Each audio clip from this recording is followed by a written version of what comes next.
Welcome to The Explainer. Today, we are diving into a really fascinating modern philosophy that's basically turning one of marriage's most debated customs, the betrothal gift, completely on its head.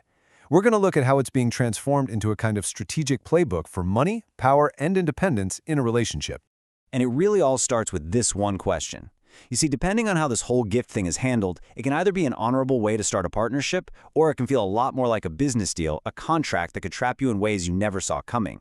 And this whole distinction, it actually has some pretty deep roots in history. So to really get what's happening today, we've got to rewind a bit. Let's take a look at the past, where the lines were drawn much more clearly. Because, believe it or not, it wasn't always this messy.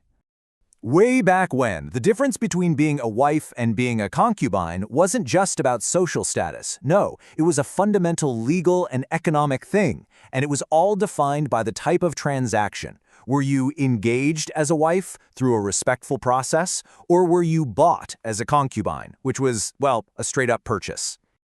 And this chart just lays out the stakes so clearly. A wife was engaged using a formal betrothal gift, the pinli. This whole thing symbolized an alliance between two families. She had legal status, she had protection.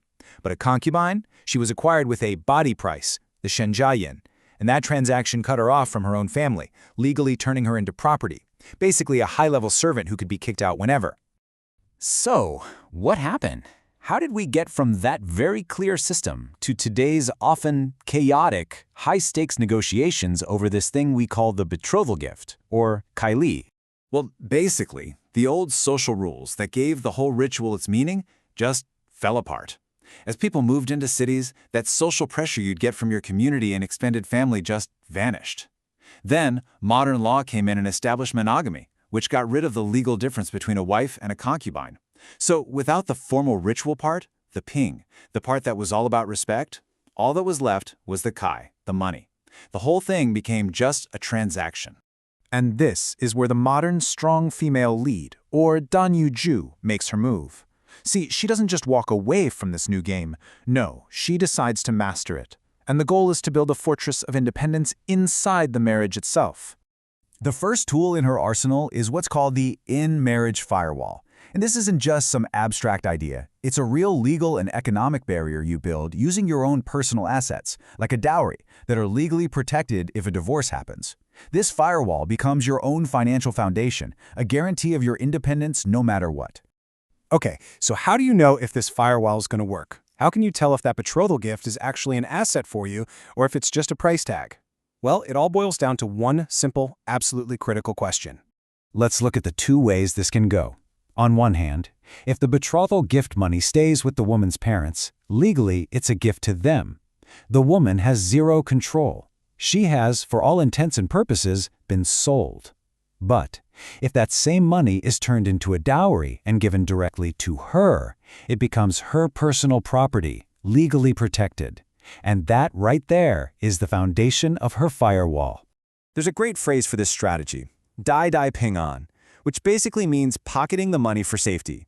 It's a pretty simple rule to live by. Make absolutely sure that your assets are legally and physically in your hands. Because at the end of the day, your safety depends on it. Okay, so we've got the defense covered, but now we're going to pivot from a defensive move to a really powerful offensive philosophy. This is about more than just financial security. This is about achieving total psychological freedom. At the heart of it is this idea of using money to complete a hardcore reckoning. It's about reframing the betrothal gift entirely. It's no longer the price for the bride, it's a tool for the bride to achieve closure and independence, even from her own family. It's a concept called Yi Jie Qing, settling the debt of gratitude. Here's how it works. The betrothal money is positioned as a one-time upbringing repayment fee to her parents. In doing this, she's honoring them, for sure, but she's also buying out their right to meddle in her life or hit her up for money later. It's a clean break. It prevents any future moral blackmail and gives her real psychological freedom. So this leads us to the filter she uses when it comes to a potential partner. And let me tell you, this isn't just some casual challenge. It's a hard and fast, non-negotiable rule. In this way of thinking, the betrothal gift becomes a kind of stress test. Look, it's not really about the money itself. It's about what his ability to provide it says about him. Can he handle risk? Is he a grown-up who can stand on his own 2 feet, or is he the kind of guy who has to lean on his own parents just to get married? If he can't pass this very basic test, he's just not ready for a real partnership. So what happens after all this? You've built your financial firewall, you've settled your psychological debts. Well, the entire reason for getting married completely changes. The whole conversation just shifts. People without resources, they have to talk about marriage in terms of survival. Roof over your head, making ends meet. But the strong, the people who are self-sufficient, they get to talk about marriage in terms of savoring it as an experience meant for their own personal enjoyment. And this right here is the ultimate expression of power that's behind this whole philosophy. A partner is now a choice, not a necessity. The question isn't, what can he do for me anymore? It's, do I actually want him in my life? And once survival is off the table, the criteria for choosing a partner get a lot more interesting. They become purely aesthetic, sensory. Good smelling, for example, isn't literal. It's a filter for things like financial freedom, self-discipline, good taste. And delicious? That's all about vitality, the chemistry, the spiritual energy he brings into your life. So, in this final form, a partner is no longer your safety net. He's not the roof over your head. He becomes something more like a piece of fine art, something you choose to have in your life purely for the joy and beauty it brings. And that's where we'll leave it. The big question to ask yourself is this: is the partnership you're building a tool for survival, or is it a feast you get to savor?